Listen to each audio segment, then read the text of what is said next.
I had this picture-perfect life I thought I was living. My name's Jake, and for 10 years I was married to Laura, a woman I believed was my soulmate. We had bought a cozy little house just outside of Chicago, and on the surface, everything seemed great. Friends would say we were the couple everyone envied, always laughing, always supporting each other. But as I learned the hard way, the facade can be deceiving. Over the last few months, I noticed little things about Laura that started to raise my eyebrows.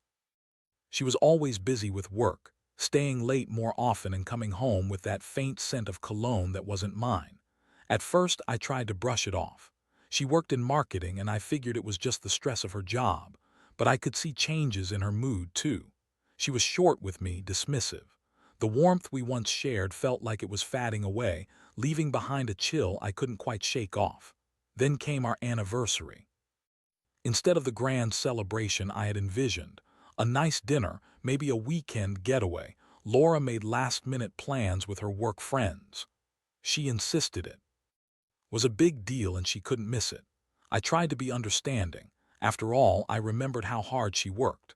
So I spent the evening alone, nursing a couple of beers and scrolling through old memories on my phone, reminiscing about our wedding day and that first trip to Cancun.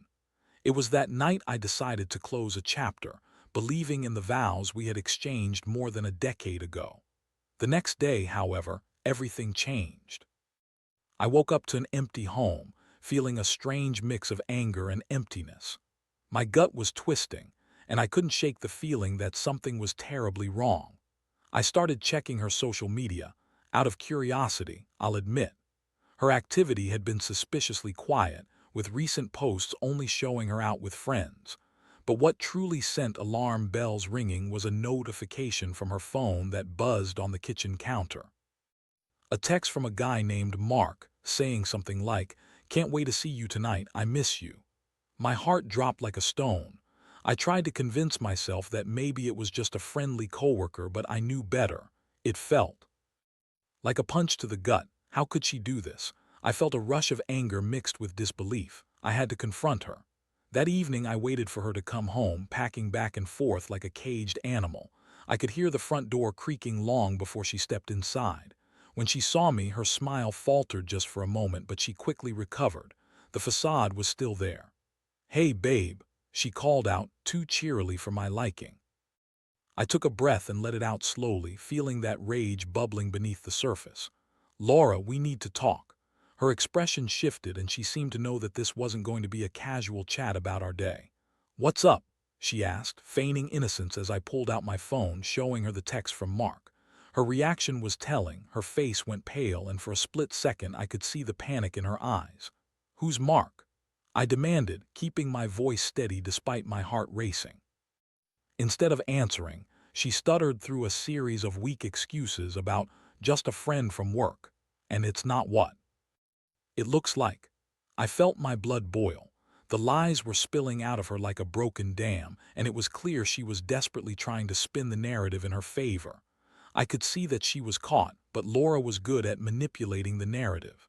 She tried to play the victim, claiming I was overreacting and that she loved me. But at that moment, all I could see was the betrayal, the deceit festering in our home like a dark cloud. It was surreal. My entire world felt like it was collapsing around me as I stood there, listening to her excuses.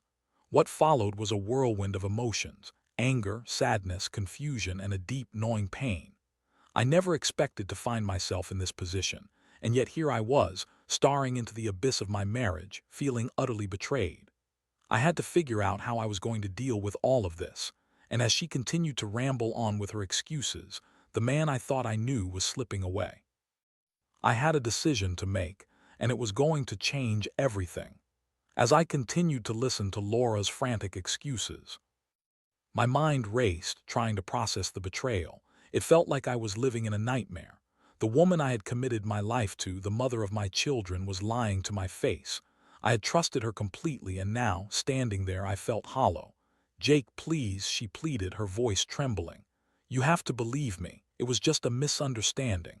I never meant for you to find out like this." Her words dripped with desperation, but I could see right through them. My heart was pounding in my chest, and my thoughts were consumed with the anger I was trying to suppress. I took a step back, attempting to regain some control over my emotions. It was clear to me now, this wasn't just a lapse in judgment, it was a betrayal woven into the fabric of our lives. Misunderstanding, I echoed, incredulity lining my voice. You think a text like that is just a misunderstanding? Do you take me for a fool? Laura's face morphed into a mask of frustration. You always jump to conclusions. I'm telling you it's not what you think. I saw your text, Laura. My voice came out louder than I intended, filled with raw emotion. You think I'm just going to accept that you're seeing someone else, that I should just sit here and accept your word? The tension in the room thickened, and I could feel the weight of our years together pressing down on me. All the fights we had brushed under the rug, all those times I had brushed off her behavior as just her being stressed, it all came crashing down. I felt a strange combination of anger and heartache, like I was being pulled apart from the inside. I didn't want to hurt you, she cried, her voice cracking. I thought if I kept it secret it wouldn't affect our family. We have kids, Jake. I didn't want to ruin everything. The mention of our kids hit me hard like a punch to the gut. The life we built together, the birthday parties, the family dinners, the dreams of growing old together, now hung by a thread. I felt a wave of sadness wash over me, but anger quickly followed. You didn't think this would hurt me, sneaking around while I thought everything was fine. Do you have any idea how stupid I feel right now? I could see the tears welling in her eyes, but I was past the point of sympathy. I felt betrayed not just by her actions, but by the fact that she thought she could keep lying to me without consequences. I deserve better than this, Laura. You've made your choice. The silence that followed was deafening. I could see her searching for words, but nothing could fix this. Everything felt broken beyond repair. I had always believed that love could withstand anything, but this was unlike anything I had ever experienced. I was suffocating under the weight of her betrayal, and I knew I had to make a choice. I took a deep breath and forced myself to think logically. I had to decide how to move forward. We had a family, a life together, but could I really look her in the eye and trust her again? My heart was heavy with indecision, but I felt a flicker of resolve. This would not be the end of my story as a husband or a father, but it would be a turning point. I need some time to think, I finally said, my voice calmer now but still thick with hurt. You need to go to your mother's house for a while. I can't deal with this right now. Her eyes widened in shock and she opened her mouth to protest, but I held my hand up. No more lies, Laura. You need to figure out what you really want. I can't be here while you continue to deceive me. Go. That was it. I had made my decision. I watched her pack a small bag, the reality of our broken marriage settling in like a stone in my stomach. The woman I loved was leaving because she couldn't stay faithful. I had to accept that this was the end of what I thought we had, and it would change everything. As I shut the door behind her, I felt a mixture of relief and sorrow washing over me. I was left standing in the silence of our home, surrounded by memories that now felt like ghosts. This was my reality now, and I had to confront it head-on. I needed clarity, and I needed to confront my emotions. I knew I wouldn't be able to heal overnight, but I had to start somewhere. I took a seat on the couch, my heart heavy, but I felt a flicker of determination rising within me. I would not let this define me. It was time to reclaim my life, to figure out what I wanted moving forward. I was going to take control, and I wasn't going to let her betrayal break me completely. I had to find a way to move forward, even if I didn't yet know what that looked like. The days that followed were a blur of emotions. Laura had left, but the silence in the house was deafening, echoing the void she left behind.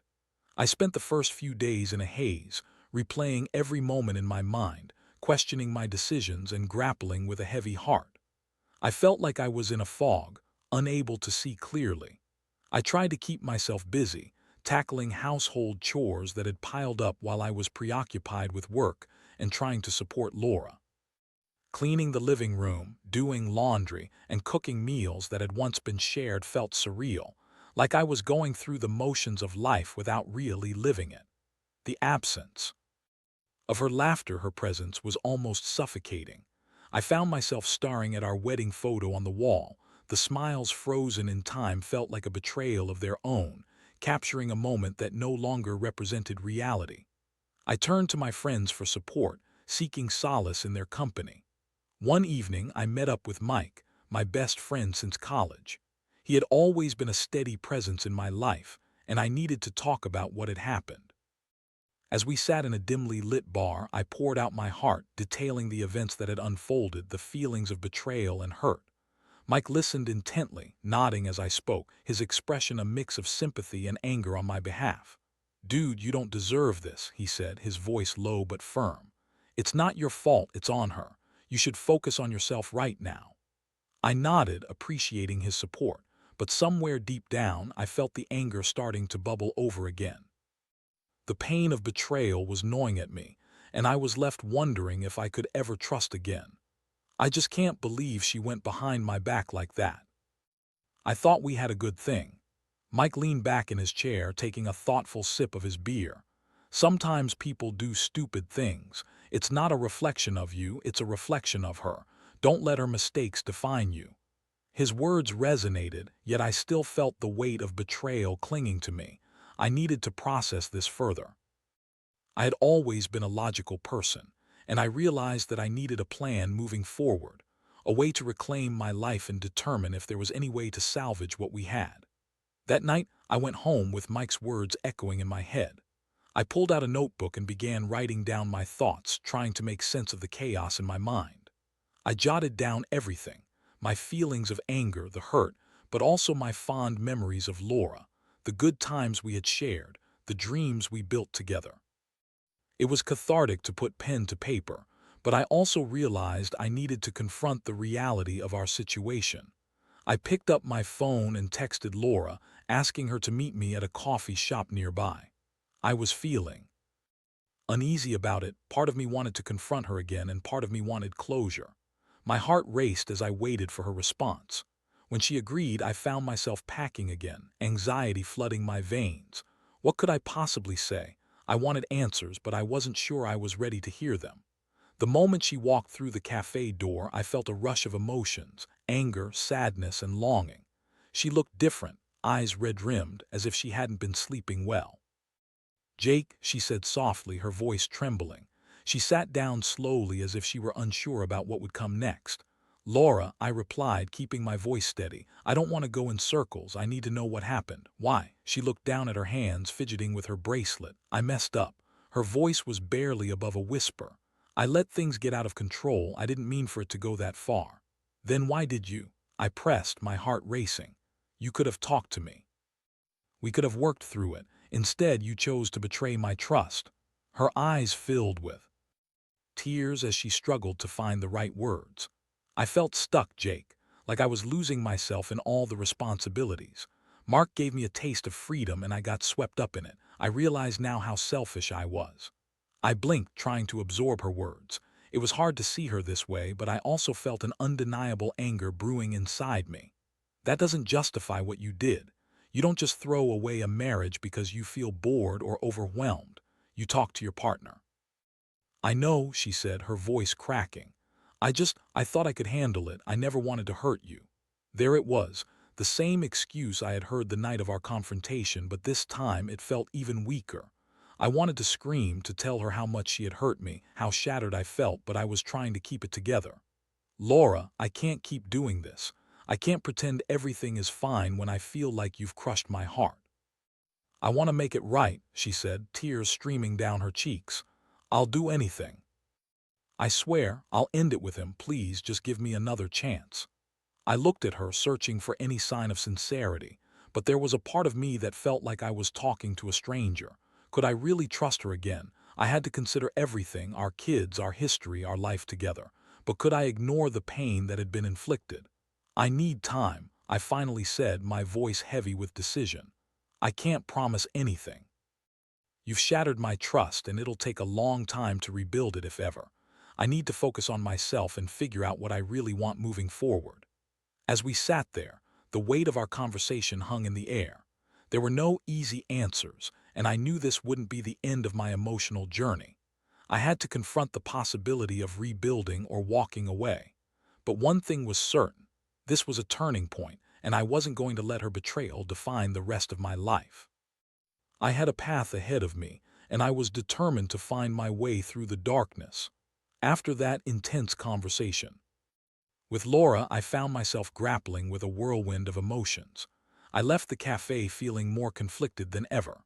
While part of me wanted to believe her, to think that maybe she could change and we could move forward, another part screamed that it was all a lie, a desperate attempt to keep me from walking away for good. In the days that followed, I focused on myself, dedicating time to my hobbies, reconnecting with old friends, and spending more time with my kids. I put my energy into being present for them, hoping to create a sense of stability in their lives despite the upheaval in my own. I tried to be a good father, taking them to the park, helping them with homework, and making dinners. I wanted to shield them from the chaos of adult relationships, but I also knew I couldn't keep the reality of my situation hidden forever.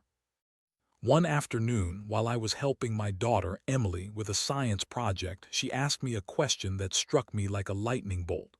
"Daddy, is Mommy sad? She hasn't been around much." I paused, feeling the weight of her words. It hurt to see the confusion in her innocent eyes. I swallowed hard, trying to compose myself. "She's been busy with work, sweetheart, but she loves you and she'll be back soon." The lie slipped from my lips without hesitation, and I hated myself for it. I didn't want to burden her with the truth. But as I watched her face light up with relief, I realized I was doing just what Laura had done, sweeping problems under the rug instead of facing them head-on. I needed to be honest with my children without divulging every painful detail. That evening, I found myself scrolling through social media, an old habit I had developed over the years. I saw a post from Laura, a picture of her with Mark arm in arm at some bar. The caption read, "Just having a little fun." My heart dropped. The anger surged back up, hotter this time. How could she be so careless? Did she think I wouldn't find out? I slammed my phone down, the sound echoing off the walls like a gunshot. I was done with her games. This wasn't just a mistake. It was a pattern of deception that I couldn't ignore. It was time to confront her, not just about the affair, but about the way she was handling this entire situation. I picked up my phone and sent her a quick message. "We need to talk, now." Within the hour, Laura was at my doorstep looking nervous and apprehensive. I let her in and we sat down at the kitchen table. She glanced around, her eyes darting to the side as if searching for the words to say. "What's this about?" I took a deep breath, trying to steady my racing heart. "I saw your post on social media. You're still seeing him, after everything." Her face flushed and she opened her mouth, but I raised my hand to stop her. "I don't want to hear any excuses, Laura. You need to understand how this feels from my side. You say you love me, yet you're flaunting this affair like it doesn't matter. It's infuriating."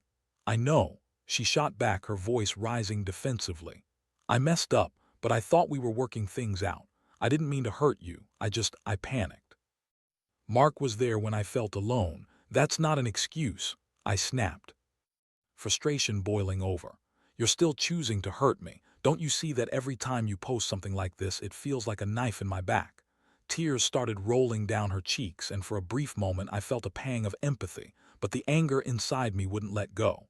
"I don't want your tears right now, Laura. I want to understand what you want. Do you want to fix this, or do you want to continue this charade?" "I want to fix it, I swear," she exclaimed, her voice breaking. "But I also want to feel alive again. I lost myself in this marriage and I thought I could find a part of myself back with him. I was wrong." "Laura, that's not how this works," I said, frustration tinging my voice. "You can't find yourself through someone else at the expense of our marriage. You had a choice and you made the wrong one. What do you want, me or him? Because it can't be both." She opened her mouth to respond, but no words came out. It was a moment of realization, the silence stretching painfully between us. I could feel the weight of our choices hanging in the air, and for the first time it seemed like Laura was genuinely thinking about what I had said.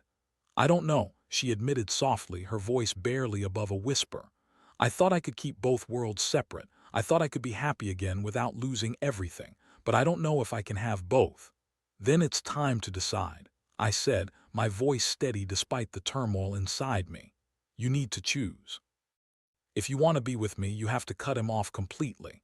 That means no more messages, no more contact. And I need a commitment from you that you're going to put in the effort to rebuild what we had. If you want to be with him, then you need to leave. I can't be second choice in my own life."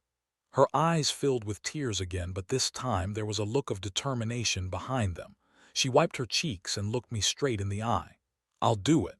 I'll break it off with him. I want to try to make this work. I'll fight for us, Jake, I promise." I nodded, not fully believing her but hoping that this would be the first step toward rebuilding our marriage. It wouldn't be easy, and trust would take time, but I had to give her the chance to prove herself.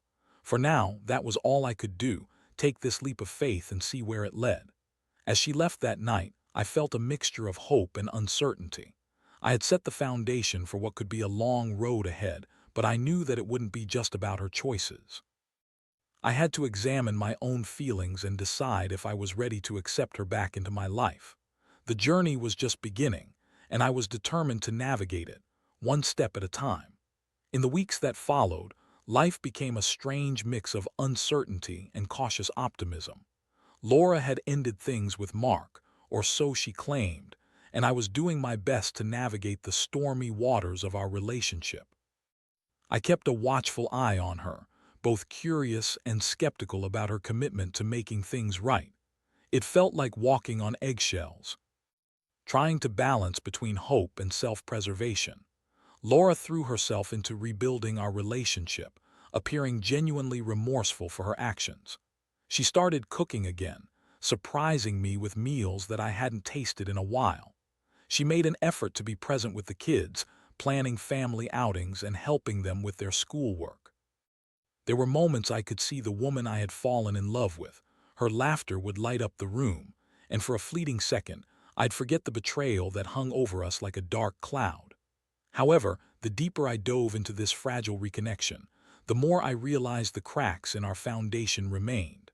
I found myself often reflecting on the trust that had been shattered. One night, after the kids were asleep, we sat on the couch together, watching a movie. As I glanced over at Laura, her head resting on my shoulder, I felt a mix of warmth and cold dread. I wanted to believe we could get through this, but every fiber of my being reminded me of the hurt she had inflicted. "Jake," Laura's voice broke through my thoughts. "Are you okay?" "Yeah," I replied, forcing a smile, "just tired." "Do you think we can ever get back to where we were?" she asked, her voice trembling slightly. Her question echoed in my mind, and I turned to face her. "I want to believe that, but it's going to take time. Trust isn't something you can just rebuild overnight." "I know," she said, her expression earnest. "I'll do whatever it takes to prove that I'm committed to us. I just hope you can find it in your heart to forgive me." The word forgive hung in the air, and I found myself struggling with it. Could I truly forgive her? The pain was still raw, and I didn't have a clear answer. I wanted to, but it felt like a mountain I wasn't sure I could climb. The following weekend, I decided to reach out to a marriage counselor. I wanted to ensure we had a neutral party to help guide us through this tumultuous time. When I brought it up to Laura, she was receptive and agreed it could be beneficial. We scheduled our first session for the following week, and I felt a flicker of hope that this could be the step we needed to heal. As we entered the counselor's office that Tuesday, I was filled with a mix of apprehension and anticipation. The room was warm and inviting, filled with soft lighting and comfortable furniture. The counselor, a kind woman named Dr. Roberts, welcomed us with a gentle smile. "I'm glad you both decided to come in today. This is a safe space for both of you to express yourselves and work through the challenges you're facing." I felt a weight lift off my shoulders. This was a step toward addressing our issues openly, and I was ready to dive in. As we began to talk, I found myself opening up about the feelings of betrayal and confusion that had taken root in my heart. Laura listened intently, her eyes reflecting the pain of my words. "I didn't realize how deeply my actions affected you," she admitted. "I thought I was just trying to find happiness again, but I see now that I hurt you in the process." Dr. Roberts guided us through the conversation, encouraging Laura to share her perspective. I listened as she spoke of feeling overwhelmed and lost in the responsibilities of life. There was vulnerability in her voice that struck a chord deep within me. "I thought I had to escape to feel alive again," she confessed, her voice trembling. "But I realize now that I can't build happiness on someone else's love. I have to find it within myself." Her honesty was refreshing, and I felt a flicker of hope rekindling.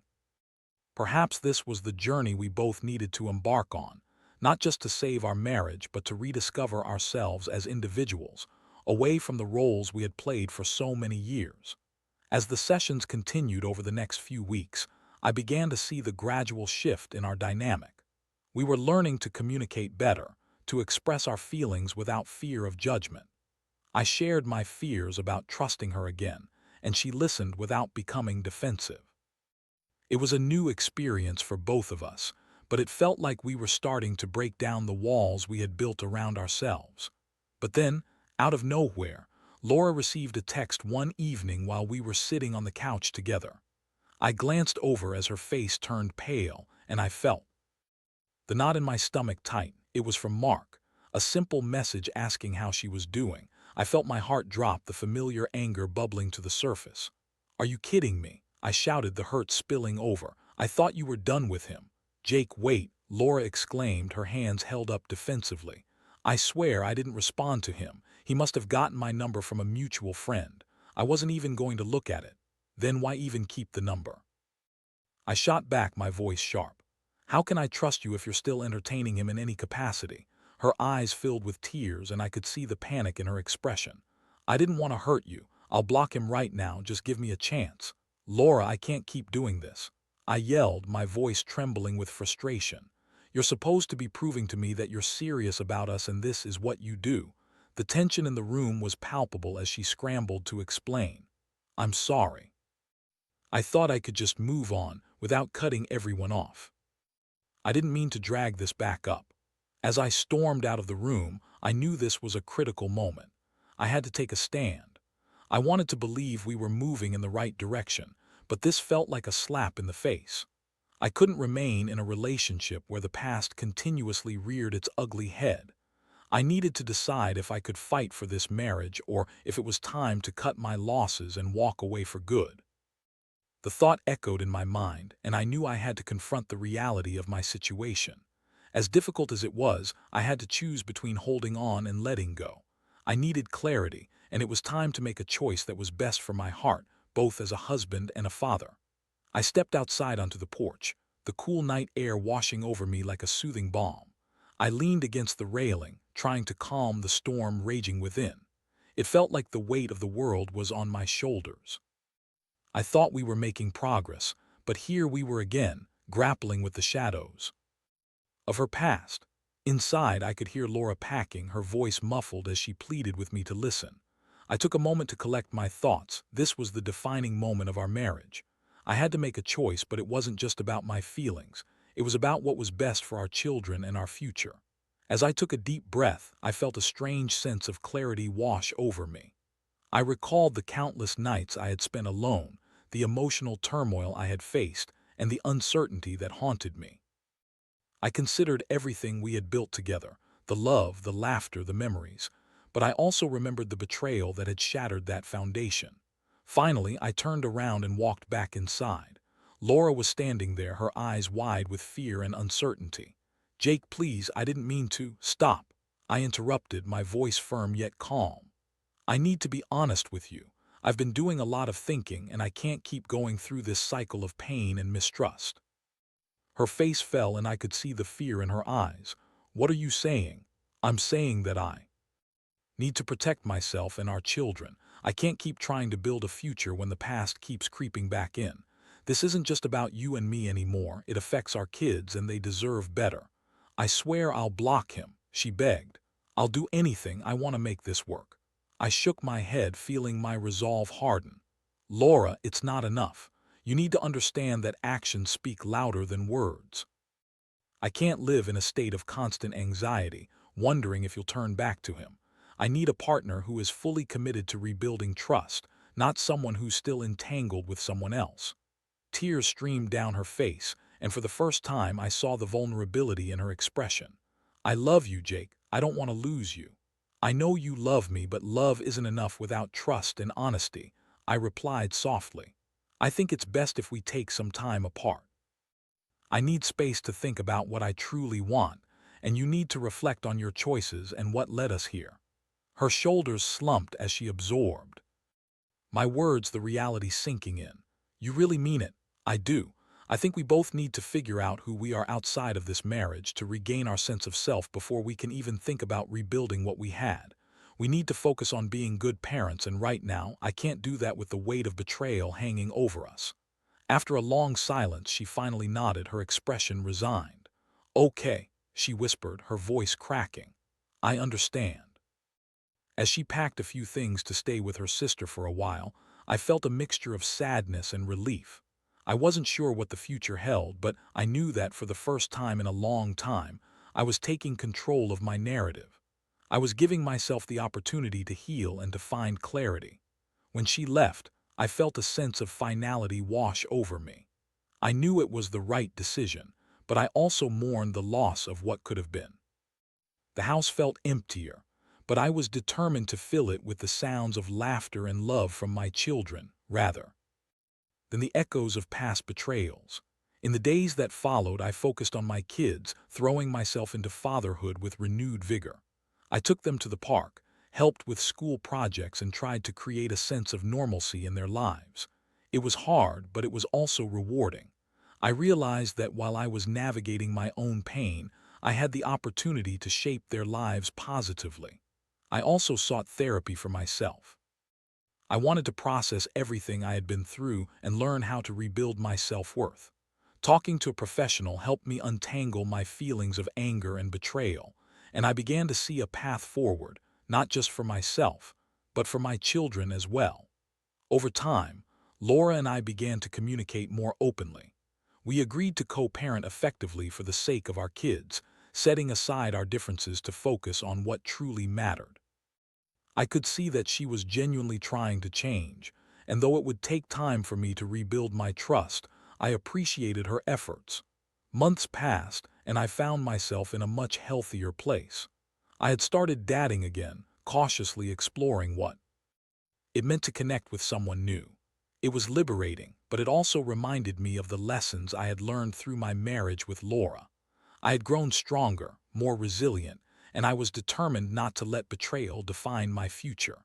As I reflected on everything that had transpired, I learned that sometimes moving on means letting go. It was painful, but it also opened new doors for growth and understanding. I hoped that one day, Laura and I could find closure, whether that meant rekindling our relationship or continuing as friends who had shared a significant chapter in each other's lives. For now, I was committed to being the best father I could be and carving out a life where I could find happiness again.